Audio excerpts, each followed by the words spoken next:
आज हम खांसी के विषय में बात करेंगे। खांसी एक ऐसी अवस्था है या वर्ष में 2 बार सभी को होती है। खासकर वर्षा और बसंत की जो ऋतुएँ होती हैं, इनमें कफ की प्रधानता रहती है।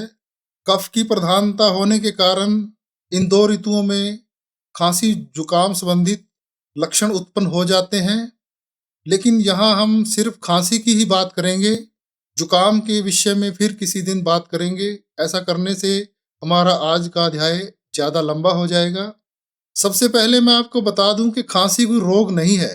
तो यदि आप मेरे चैनल पर नए हैं तो मेरे चैनल को सब्सक्राइब कर लें, बेल आइकॉन को दबा लें, ताकि जब भी मैं किसी नए वीडियो को इस चैनल पर अपलोड करूं तो उसका नोटिफिकेशन आप तक पहुंच जाए। सबसे पहले, खांसी कोई रोग नहीं है। खांसी एक प्रक्रिया है। फेफड़ों में जमा हुए कफ को बाहर निकालने का एक साधन है, जो शरीर के द्वारा पैदा किया गया एक वेग है। इससे कफ बाहर आता है। कफ को निकालने का शरीर द्वारा किया जाने वाला एक प्रयास है। तो वर्ष में 2 बार इसका होना स्वास्थ्य के लिए अच्छा माना जाता है। आचार्य वाघभट्ट अपने आयुर्वेद के ग्रंथ अष्टांग हृदयम में रोगानुत्पादनीय नामक चौथे अध्याय में खांसी के बारे में लिखते हैं कि खांसी एक अधारणीय वेग है, यानी कि खांसी को कभी धारण नहीं करना चाहिए। इसे औषधियों के द्वारा दबाना नहीं चाहिए। अगर औषधियों के द्वारा हम इसे रोक देते हैं, यह वेग धारणीय हो जाता है, यानी कि हमारे शरीर के अंदर रह जाता है। आचार्य वाघभट्ट इसे अधारणीय वेग कहते हैं कि इसे विभिन्न प्रयासों से शरीर में से बाहर निकालना चाहिए। वैसे भी खांसी के द्वारा स्वतः ही कफ शरीर में से बाहर निकलने लगता है, तो उसको निकलने में उसकी सहायता करनी चाहिए।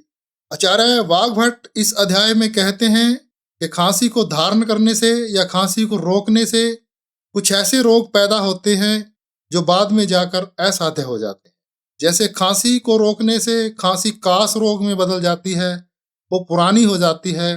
खांसी को रोकने से श्वास रोग हो जाता है, दमा हो जाता है, विभिन्न प्रकार के हृदय रोग हो जाते हैं, हिचकी हो जाती है, घबराहट बनी रहती है, शरीर में सूजन आ जाती है, मधुमेह हो जाता है, तरह तरह के चर्म रोग हो जाते हैं, शरीर में पथरियां हो जाती हैं, शरीर में तरह तरह की रसौलियां हो जाती हैं।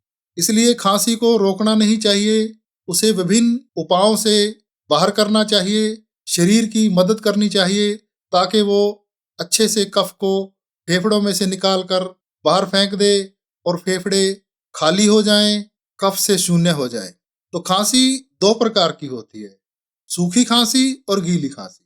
अगर सूखी खांसी है तो तरबूज और खजूर का सेवन शुरू कर दीजिए। इनके सेवन से खांसी गीली खांसी में तब्दील हो जाती है। अरबी की सब्जी भी कफ को बाहर निकालने में हेल्प करती है। धनिया और आंवला, आंवला हरा हो या सूखा हो, दोनों को बराबर मात्रा में लेकर कूट कर चटनी बना लेनी चाहिए। उसको ऐसे ही खाते रहना चाहिए या चपाती वगैरह के साथ खाते रहना चाहिए। इससे फेफड़ों में जमा कफ बाहर आने लगता है।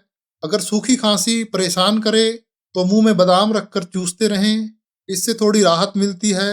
बादाम जब चूसते चूसते भुरभुराने लगे तो उसे चबाकर खा जाएं।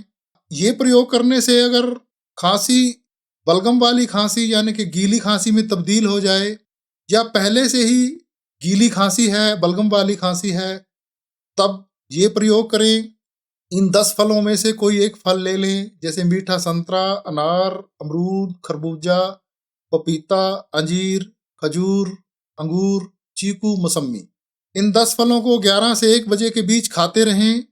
जो फल आपको बड़ी आसानी से आराम से मिल जाए, उस फल को लगातार लेते रहें। जिस फल को खाने से बलगम बढ़िया तरीके से आराम से ज़्यादा मात्रा में निकले, उस फल को उतने दिन लेते रहें जितने दिन बलगम निकलती रहे। बलगम को बाहर निकालना हमारा मकसद है। इसके अलावा मुलट्ठी, मिश्री या दालचीनी चूसते रहें। इन तीनों में से देखें कि बलगम किस चीज़ से ज़्यादा बाहर निकलती है, उस चीज़ को सदा सदा के लिए लेते रहें, या तीनों चीज़ों का प्रयोग भी कर सकते हैं। छोटी इलायची खाने से भी बलगम बाहर आती है। मुनक्का ले लें, बड़ी दाखों को मुनक्का कहते हैं। 4 मुनक्का ले लें, चाकू से कट लगा के उनमें से बीज निकाल लें। प्रत्येक मुनक्का में एक एक काली मिर्च रख लें। पानी वगैरह पीना है 10-20 मिनट पहले पी लें। इन 4 मुनक्कों को 4 काली मिर्चों के साथ चबाकर खा जाएं। 1 घंटे बाद तक कुछ खाएं पिए नहीं। अगर खांसी सूखी है या गीली है, बलगम अंदर घड़घड़ा रहा है, निकल नहीं रहा है या बहुत मुश्किल से निकल रहा है, तो 4 चम्मच मेथी दाना ले लें, 1 गिलास पानी में डालकर उबालें। जब यह पानी उबलकर आधा रह जाए तो इसे छान कर पी लें।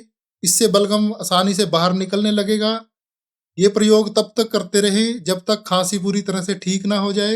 ऐसा करने से बलगम निकलता रहेगा। बलगम निकलकर फेफड़े साफ हो जाएंगे, वे खांसी सबत ही खत्म हो जाएगी। इस स्थिति में कुछ परहेज रखें, जैसे चना, अरहर, उड़द की दाल ना खाएं। ठंडे फ्रिज वाले पदार्थ जैसे बर्फ, ठंडा पानी, कोल्ड ड्रिंक्स, आइसक्रीम का परहेज करें।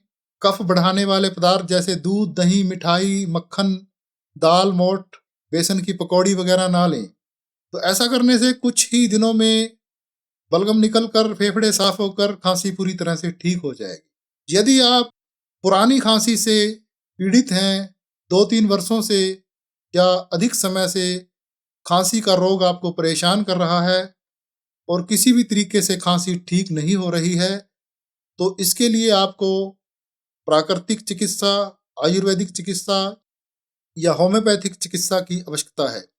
इन चिकित्सा पद्धतियों से आपके अंदर पुराना जमा हुआ कफ बाहर निकल जाएगा। यदि आपके फेफड़े कफ को बाहर निकालने में सशक्त नहीं हैं, आपके फेफड़े इतने कमजोर हैं कि कफ को बाहर नहीं निकाल पाते हैं, तो इन चिकित्सा पद्धतियों के उपचार से आपके फेफड़े मजबूत हो जाएंगे, वे बलगम को बाहर निकाल फेंकेंगे। यदि आपको मेरा वीडियो अच्छा लगा तो अपने मित्रों, दोस्तों, भाई बहनों, रिश्तेदारों की सलामती के लिए इस वीडियो को शेयर कर दें, उन तक यह जानकारी पहुंचा दें। कमेंट्स कर दें कि भविष्य में आप किस प्रकार के वीडियो देखना चाहते हैं, ताकि मैं उसी को आधार मानकर आपके लिए वीडियो बनाऊं और आपको स्वास्थ्य संबंधी सटीक जानकारियां दे सकूं। धन्यवाद।